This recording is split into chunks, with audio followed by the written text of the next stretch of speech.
তো প্রথমে আমরা এসি ইনপুটের দিকে আসি। আমি এটা যেহেতু কাজ করেছিলাম একটা, এর জন্য এখানে একটা ডায়োড ব্যবহার করা দেখা যাচ্ছে। যাই হোক, আপনারা এই ডায়োড এখানে লাগাবেন না, আমি দেখেন অনেক কাজ করছিলাম।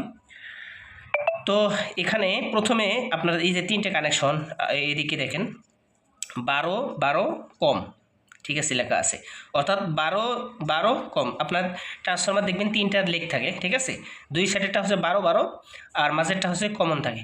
আপনারা দুই সাইডেরটা 12 12 এদিকে দিবেন, আর এখানে হচ্ছে কমনটা হচ্ছে অন্য যে তারটা আছে সেটা দিয়ে দিবেন, ঠিক আছে। এটা দিলে আমাদের এখানে পাওয়ার চলে আসবে। এখন এই জায়গায় যে ব্যাটারি দুটো তার আমরা লাগিয়েছি, এখানে লেখা আছে ব্যাটারির মাইনাস ব্যাটারি প্লাস, ঠিক আছে। আপনারা ঠিক ব্যাটারি মাইনাস ব্যাটারি প্লাসে দুইটা তার মোটা তার লাগাবেন, ঠিক আছে। আমি কিন্তু লাগাইছিলাম, ঠিক আছে, এই মোটা তার লাগাইছিলাম, আপনারাও কিন্তু মোটা তার লাগাবেন। এখন আউটপুট কোথায় থেকে নেবেন সেটা হচ্ছে এখন আমি আপনাদেরকে দেখাচ্ছি। দেখেন এখানে লেখাই আছে আউটপুট মাইনাস এই যে আউটপুট প্লাস, ঠিক আছে। এখানে এই যে দুটো লেখা আছে, আপনারা ঠিক এভাবে লাগাবেন, আউটপুট প্লাস আউটপুট মাইনাস। এই জায়গা দেখেন আউটপুট প্লাস আউটপুট মাইনাস এখানে লেখা আছে, বড় সাইডেও লেখা থাকবে। এরপর আসেন আপনাদের এখানে ইন্ডিকেটর, আপনারা অনেকে আছে এখানে লাগাবেন না, বাইরে ইন্ডিকেটর দিবেন।